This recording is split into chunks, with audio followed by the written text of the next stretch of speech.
नमस्कार दोस्तों, आज मैं आपको कार्तिक में नित्य नियम से सुनी जाने वाली तुलसी माता की कहानी सुनाने जा रही हूँ। प्रेम से बोलिए तुलसी माता की जय हो, कार्तिक मास की जय हो। एक समय की बात है, एक गांव में एक रानी नाम की औरत रहती थी। उसका 5 साल का एक पुत्र था। उसके पति का स्वर्गवास हो गया था।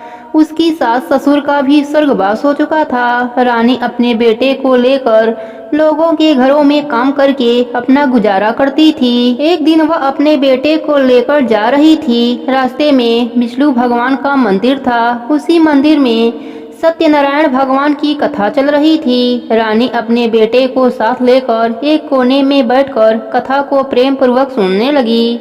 रानी कथा को इतने प्रेम से सुन रही थी कि उसकी आंखों से आंसुओं की धारा निकलने लगी। कथा समाप्त होने के बाद कथा करता रानी से बोले, बेटा, कथा सुनते हुए तुम रोने क्यों लगी? तब रानी ने हाथ जोड़कर कहा, बाबा, इतने लोगों को विष्णु भगवान जी की कृपा से इहलोक और मरने के बाद परलोक में सुख मिला था। क्या मेरे ऊपर भी विष्णु भगवान की कृपा हो सकती है?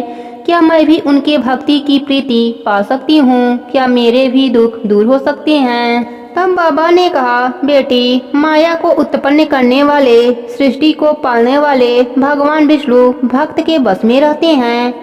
उन्हें कोई भी आसानी से प्राप्त कर सकता है। बस मन वाणी द्वारा उनके नामों का भजन करते रहो। राधा राधा का भजन करो, जितना हो सके उनके नामों का भजन करो। बस एक नाम, उसके बाद किसी भी बड़े योगी के आशीर्वाद की जरूरत नहीं होगी। योगी खुद आएंगे तुम्हारे दरवाजे पर तुम्हें आशीर्वाद देने।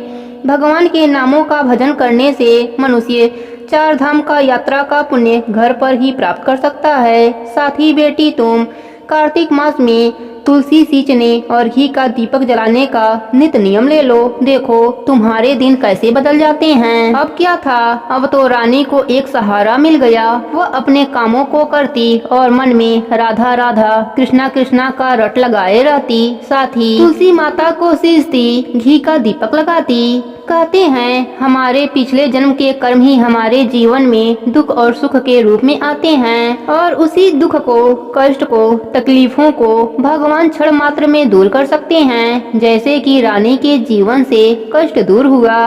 रानी के बेटे को भगवान की कृपा से नौकरी मिल गई, लेकिन रानी अपने भगवान को नहीं भूली। वह अभी भी तुलसी सींचती और भगवान का भजन कीर्तन करती, कथा कहानी सुनती, प्यासों को पानी पिलाती। कुछ दिनों के बाद रानी के बेटे राहुल की शादी हो गई। 1 साल तक तो सब वैसे ही चलता रहा, लेकिन धीरे धीरे बहू को सास द्वारा रोज घी का दीपक जलाना अखरने लगा। एक दिन वह अपने पति राहुल से बोली, आप माता जी को रोकते क्यों नहीं हैं? रोज 1 कटोरी घी बर्बाद कर देती हैं। राहुल ने अपने पत्नी को समझाया कि माँ घी बर्बाद नहीं करती है, उसका सालों से नित्य नियम चलता आ रहा है। भगवान की कृपा से ही हमारे दिन बदले हैं। तुम भगवान से माफी मांग लो और आज के बाद ऐसी बातें मत करना। लेकिन राहुल की पत्नी रीना कहाँ समझने वाली थी। वह तो रोज ही इसी बात को लेकर अपने पति से झगड़ा करती थी। एक दिन उसने अपने सास से भी कह दिया कि माँ जी, आप घी का दीपक क्यों जलाती हो? अब आपके जीवन में दुख नहीं है तो फिर इतना पूजा पाठ किस लिए? सास ने कहा, बेटा, असली धन तो यही है जो कि मरने के बाद हमें मिलता है। यह सब सांसारिक सुख हमारे साथ नहीं जाते हैं, हमारे साथ सिर्फ हमारे धर्म पुण्य ही जाते हैं। रीना ने कहा, माँ जी, आप पागल हो गई हो, आपको कोई भी समझा नहीं सकता। आप इतना इतना घी का दीपक जला देती हो। अगर यही घी हम सब खाते तो हमारे शरीर में लगता और आप धुआं बनाकर उड़ा देती हो। ऐसा नहीं चलेगा। सास ने कहा, बहू, तुम कहना क्या चाहती हो? बहू ने कहा, माँ जी, कल से आप तेल का दीपक जलाया कीजिएगा, घी आपको नहीं मिलेगा। रानी ने कहा, ठीक है बेटा, जैसी भगवान की मर्जी। रीना बड़बड़ाते हुए अपने कमरे में चली गई कि तेल और घी मेरे पति के पैसों का है और धन्यवाद भगवान को बुढ़िया दे रही है। अब रानी अगले दिन से तेल का दीपक जलाने लगी, लेकिन कुछ दिनों के बाद बहू को तेल भी अखड़ने लगा और तेल भी देना बंद कर दिया। सास अगले दिन बगीचे में जाकर तुलसी वृक्ष के नीचे बैठकर रोने लगी। तभी एक सेठ जो कि घी का व्यापारी था आ रहा था। बगीचे में बुढ़िया औरत को रोते हुए देखकर उसके पास आया और पूछा, माँ जी आप यहाँ बैठकर क्यों रो रही हो? तब बुढ़िया ने अपनी बहू की कहानी उसे सुनाई।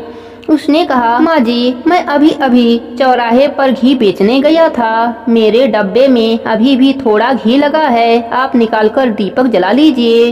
बुढ़िया माई भगवान को धन्यवाद करके उसके डब्बे में से घी पोंछकर दीपक बत्ती में लगाई और दीपक जलाई। वह सेठ भी घर आ गया और डब्बा घर के एक कोने में रखकर बैठ गया। उसकी पत्नी आई, पानी दिया और डब्बे को अंदर ले जाने के लिए ज्यों ही उठाई वह डब्बा घी से भर गया। उसने अपने पति से पूछा, आप घी बेचने गए थे, बेचे क्यों नहीं? उसका पति बोला, अरे भाग्यवान मैं तो घी बेचकर आ रहा हूँ, तुम ऐसा क्यों बोल रही हो? फिर उसकी पत्नी डब्बा दिखाते हुए बोली, फिर इसमें घी भरा कैसे है? सेठ ने डब्बा देखा, उसे बड़ा ही आश्चर्य हुआ। उसने रास्ते में घटित घटना अपने पत्नी को बताई।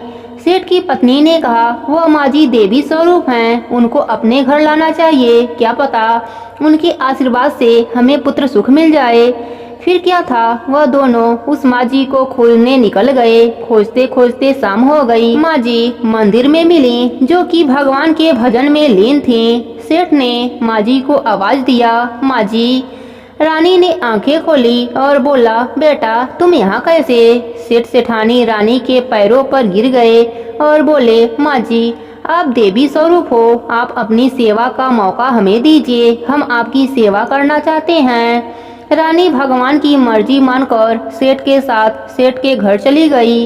रानी के जाते ही सेठानी पेट से हो गई। सेठ सेठानी माँ जी की खूब सेवा करते, माँ जी के साथ बैठकर भगवान की कथा कहानी सुनते और भजन करते। इधर रानी के बेटे राहुल की नौकरी छूट गई। उसकी पत्नी रीना को कई बीमारी लग गई। वह बहुत पछताने लगे। उन्हें अपने गलती का एहसास हो गया था। उन्हें भगवान के भजन के शक्तियों का पता चल गया था। वह पागलों की तरह अपने माता जी को खोजने लगे। खोजते खोजते 5वें दिन उनको पता चला कि सेठ जी के घर कोई देवी स्वरूप वाली बुढ़िया आई है। वह भागते भागते सेठ जी के घर गए, अपने माँ के चरणों में गिरकर माफी मांगने लगे और अपने घर चलने का आग्रह करने लगे।